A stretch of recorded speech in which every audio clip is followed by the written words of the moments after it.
কি ভাবছেন আমি এখনো উজবেকিস্তান কি করছি? উজবেকিস্তানের heart of the silk road Samarkand আপনাদেরকে না দেখিয়ে আমি এখান থেকে যাচ্ছি না। আর এটা হচ্ছে সেই সিল্ক রোড যা ইতিহাসের প্রথম বিশ্ব বাণিজ্য পথ। কারণ সামারকান্দে না গেলে আমার উজবেকিস্তানে ঘোরা আধুরা রয়ে যাবে। তাই আমি ডিসাইড করেছি আজ আমি আপনাদেরকে সামারকান্দ ঘুরে দেখাবো। Hello guys, you are watching travel girl Sumi and this is Uzbekistan.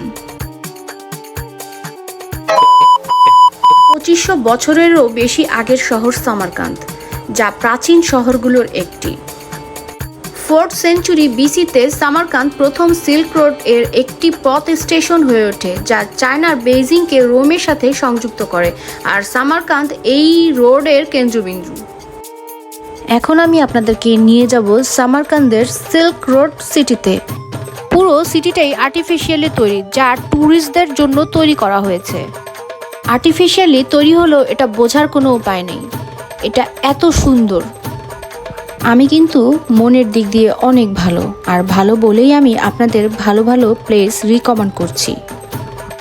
কারণ আমি চাই না আপনারা পরে আমার ভিডিও দেখে আফসোস করেন। আপনাদের ভালো ভালো স্পট ঘুরতে হলে বেশি দিন থাকতে হবে, নয়তো বা অল্প সময়ে সব কভার করতে হবে যদি আপনারা চাকরি করে থাকেন আমার মতো। আর তাই আমি অল্প সময়ে সব স্পট কভার করাটা বেশি প্রেফার করি। এতে আপনাদের একটু কষ্ট হবে, কিন্তু আমি মনে করি এই কষ্টটার একটা বেনিফিটও আছে। এই যেমন ধরেন, এখানে বাংলাদেশের মতো অটোরিকশা নাই যে আপনাকে আপনার বাসা থেকে তুলে নিয়ে রকেটের গতিতে গন্তব্যে পৌঁছে দেবে। আর তাই এখানে হাঁটতে হবে, আর আমি গ্যারান্টি দিয়ে বলবো ঘুরতে ঘুরতে কখন আপনার ওজন 5 থেকে 7 কেজি কমে যাবে আপনি টেরও পাবেন না। অল্প সময়ে সব কভার করার কিছু খারাপ দিকও আছে, যেটা আপনাকে কোনো ট্রাভেলার বলবে না, বাট আমি আপনাদের সাথে সেটা শেয়ার করব। প্রথমত আপনার মাথায় রাখতে হবে ঠাডামারা রোদের মধ্যে আপনাকে ঘুরতে হবে, আর এর জন্য আপনাকে যথেষ্ট পরিমাণে সানস্ক্রিন মাখতে হবে। আমি আবার সানস্ক্রিন লাগাতে পারি না, সানস্ক্রিন লাগালে আমার খুব অস্বস্তি ফিল হয়। আর তাই যখন ঘোরাঘুরি করে বাসায় আসি তখন আমার বেড়ালও আমাকে চিনতে পারে না। আর শরীর ব্যথার জন্য প্রতিদিন রাতে আপনাকে একটা করে প্যারাসিটামল টাইপের ওষুধ খেতে হবে। হাঁটতে হাঁটতে যখন আপনাদের মারি হুই নানি ইয়াদ আ যায়গি, তখন আবার বললেন না আমার কথা ইন্সপায়ার হয়ে ঘুরতে আসছেন। এই যে এই ভিডিওটা দেখতেছেন, এখন 2 মিনিট 45 সেকেন্ড। এইরকম 5-7 ঘন্টার ভিডিও আমি 5-7 মিনিটে নিয়ে আসি শুধুমাত্র আপনাদের কথা চিন্তা করে। তারপরও আপনাদের কাছে আমার শুনতে হয় ভিডিও এত বড় কেন, আর একটু ছোট হইলে ভালো হইতো। আপনাদের সাথে গল্প করতে করতে আমার সিল্ক রোড সিটি ঘোরা শেষ। এখন আমরা চলে যাব রেগিস্তান স্কোয়ারে, যেটা কিনা আমাদের হোটেলের ঠিক পাশেই। আমার হাতে সময় খুব কম, তাই বেশি দেরি না করে রেগিস্তান স্কোয়ারের দিকে যাচ্ছি। রাস্তা ক্রস করার সময় চোখে পড়লো একটা বর আর একটা কনে, তারা হাত ধরে রাস্তা ক্রস করছে। আমি অপলক দৃষ্টিতে তাদের দেখছি, আর আমিও রাস্তা ক্রস করছি আর ভিডিও করছি। আর ঠিক তখনই আমার বউটার গাউনে একটা পাড়া পড়ে গেল, আর বরটা আমার দিকে এমনভাবে তাকালো, আমি তো ভয় পেয়ে গেছি, না জানি সে আমাকে কি বলে। আল্লাহ বাঁচাইছে, আমাকে তেমন কিছু বলে নাই। সামনের দিকে তাকাতেই দেখি আরো 2টা বর কনের কাপল। আমি তো খুবই অবাক। এরা 2জন আবার খুব রোমান্টিকভাবে একজন আরেকজনের ড্রেস ঠিক করে দিচ্ছে। বাই দ্য ওয়ে, এটা হচ্ছে রেগিস্তান স্কোয়ার। অ্যাকচুয়ালি আমি নিজেই কনফিউজড হয়ে যাচ্ছি, আমি আপনাদের রেগিস্তান স্কোয়ার দেখাতে এসেছি নাকি বউজামাই স্কোয়ার দেখাতে এসেছি। এখানে তো দেখছি বউজামাইয়ের মেলা। আমি আপনাদেরকে দেখাচ্ছি একটা একটা করে। দেখেন কতগুলো বউজামাই কাপল এখানে ফটো সেশন করছে। সবচেয়ে মজার বিষয়, এরা সবাই সাদা গাউন পরে আছে। আমাদের বাংলাদেশের মতো লাল নীল সবুজ হলুদ কেউ পরেনি। বউজামাই দেখতে দেখতে আমরা এখন চলে এসেছি রেগিস্তান স্কোয়ারের ভেতরে। এখানে প্রবেশের এন্ট্রি ফি হচ্ছে 40,000 সোম, দ্যাট মিনস বাংলাদেশের টাকা 400 থেকে 450 টাকার মতো। এখানে এত রোদ যে দাঁড়ায় ঠিকমতো একটা ছবিও তুলতে পারতেছি না। এই রেগিস্তান স্কোয়ারের ভিতরে মোট 3টা মাদ্রাসা আছে। একটা হচ্ছে উলুবেক মাদ্রাসা, second one is Tilya Kori মাদ্রাসা, and third one is Sherdor মাদ্রাসা। সামারকান্দের কথা বলতে গেলে অনেক বড় বড় স্কলারের কথা বলতে হয়। বিশ্ববিখ্যাত চিকিৎসা বিজ্ঞানী ইবনে সিনা এই সামারকান্দে জন্মগ্রহণ করেন।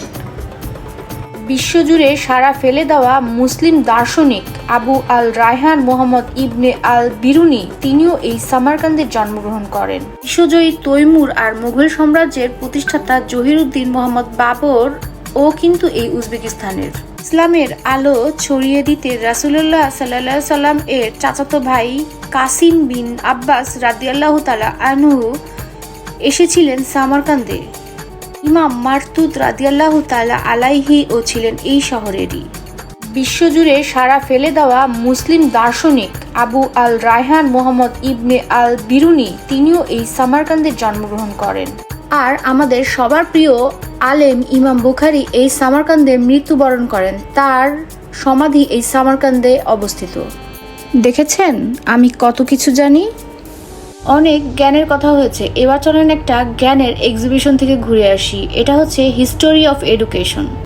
বহু বছর আগে এখানে পড়াশোনা করা হতো, কিন্তু এখন আর পড়াশোনা হয় না, এখন এখানে ট্যুরিস্ট স্পট হয়েছে। ট্যুরিস্টরা এখানে ঘুরতে আসে আর আমার মতো ফটো সেশন করে। আরে ধুর, এই পিচিটার জন্য ঠিকমতো ভিডিও করতে পারতেছি না। ভিতরে কত সুন্দর লাইটিং দেখেন, আর এই নীল রঙের কারুকাজের জন্য অনেকে আবার সামারকান্দকে ব্লু সিটিও বলে থাকে। ঘুরতে ঘুরতে আমরা যখন ক্লান্ত হয়ে পড়েছি, আমাদের দেহ থেকে প্রাণটা যায় ঠিক তখনই আমাদের মনে হলো এখন আমাদের টাশকান্দ ফিরে যাওয়া উচিত। আর তাই দেরি না করে হোটেল থেকে আমাদের ব্যাগগুলো নিয়ে আমরা আবার সামারকান্দ রেলওয়ে স্টেশনের দিকে চলে গেলাম।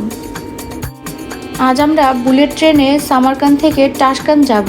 বুলেট ট্রেনের ভাড়া পড়েছিল 2,45,000 সোম, দ্যাট মিন্স 2500 থেকে 2600 টাকার মতো। আমাদের ট্রেনের সময় 6:32, আর আমরা টাশকান্দ যে পৌঁছাবো 8:45-এ, 2 ঘন্টার মতো সময় লাগবে। তাই আর দেরি না করে চট করে ট্রেনে উঠে পড়লাম। এই বুলেট ট্রেনের টিকিট আমি বাংলাদেশ থেকেই কেটে গিয়েছিলাম, উজবেকিস্তানের ওয়েবসাইট থেকে। আপনাদের সুবিধার জন্য আমি এই ওয়েবসাইটের লিঙ্কটা ডেসক্রিপশন বক্সে দিয়ে দিব। তাই আর দেরি না করে আমি আপনাদের কাছ থেকে বিদায় নিচ্ছি। এখন আমরা সামারকান্দ থেকে টাশকান্দ চলে যাব। আপনাদের সাথে আমার আবার দেখা হবে টাশকান্দে। Thanks for watching, bye by.